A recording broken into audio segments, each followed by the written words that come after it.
His time has expired. The gentlewoman from California, Ms. Porter, is now recognized for 5 minutes. Thank you very much. I want to start by acknowledging with gratitude everything that Chair Maloney has done for oversight, including, importantly, lifting up voices of Americans whose needs, whose concerns, whose lives, whose rights are sometimes not recognized. And she has been long a champion for doing that for women, but seeing her do that for Americans across the country and across demographics has really meant a lot to me personally. So I just want to take a few seconds to say thank you very much, Chair Maloney. You will be greatly, greatly missed. And I will continue to admire and be inspired by you as I work on oversight in the coming years. I wanted to start with Ms. Robinson, if I could. Your organization recently released a report analyzing the 500 most viewed, most influential tweets that identified LGBTQ people as so-called groomers. The groomer narrative is an age-old lie to position LGBTQ plus people as a threat to kids, and what it does is deny them access to public spaces. It stokes fear and can even stoke violence. Ms. Robinson, according to its own hateful content policy, does Twitter allow posts calling LGBTQ people groomers?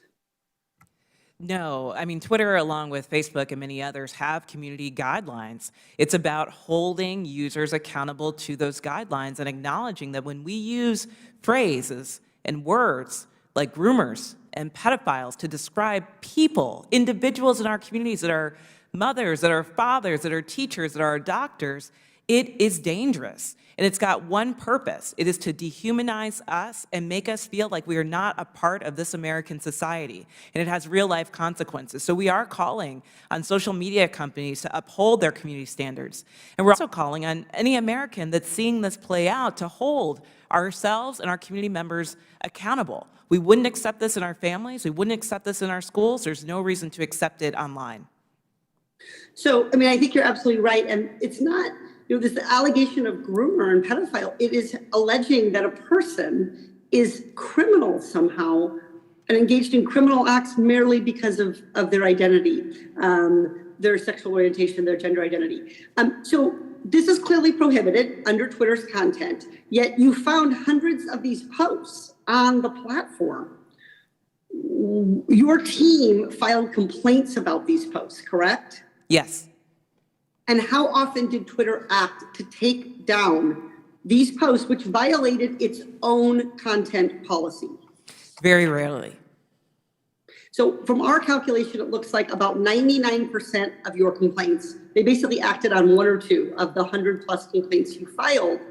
Instead of taking them down, Twitter elevated them, allowing them to reach an approximate 72 million users. This is not just about what happens online. What happens online translates into real harms in people's lives. Ms. Popcock, you provide services to a community that experienced a devastating LGBTQ attack. Can you provide some examples of the link between speech online and attacks against providers like you?